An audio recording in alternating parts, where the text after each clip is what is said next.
once made such a promise, but he decided not to keep it. "Get rid of this ugly old woman," he cried.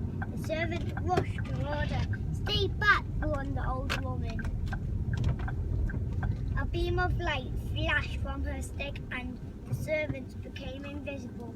The spades carried on digging and the brushes carried on sweeping all by themselves. Let this be a lesson to you," she cried, waving her stick at the prince. I love your reading. Oh, I like this bit.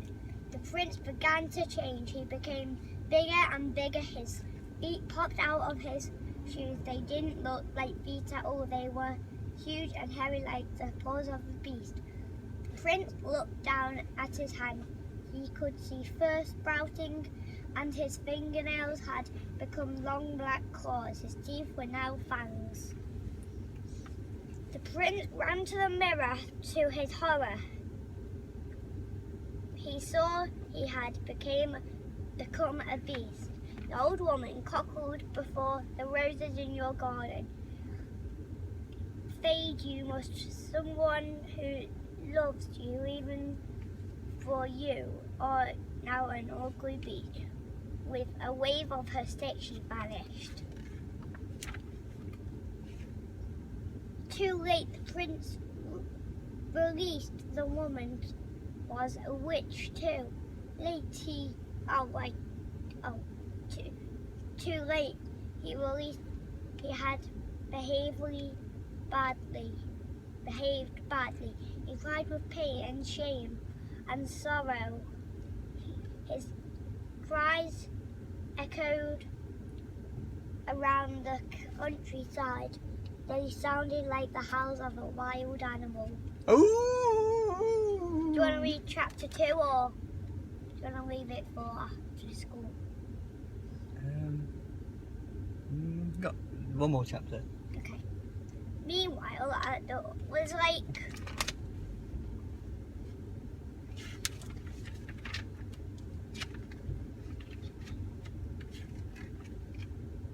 7 pages. Okay. Meanwhile, at the other end of the country, a merchant was setting off for a long journey.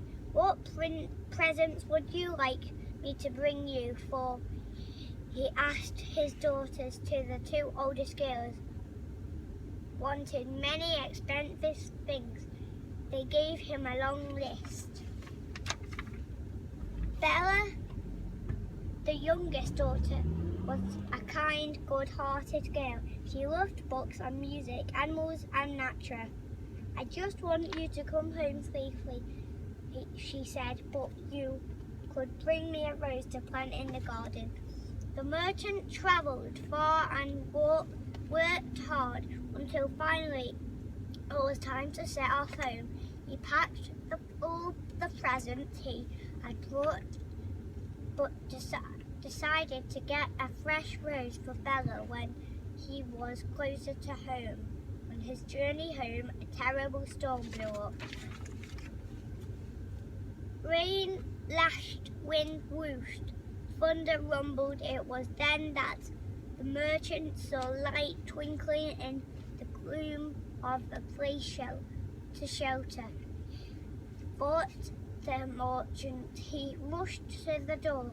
His surprise, it opened, but the house seemed empty. It looked warm and welcoming, and right in he went. "Is there anybody here?" he called, but there was not a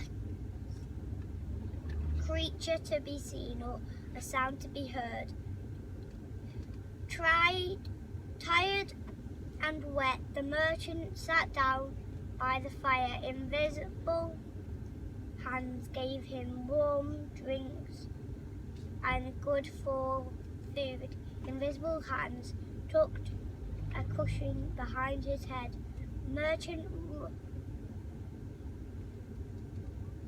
The merchant rumbled his eyes. "I must be dreaming," he thought. We're close to this is chapter 3. Oh, that was brilliant. Very well read, Phoebe. Lovely. I'll leave that for when we come back. Okay. All right.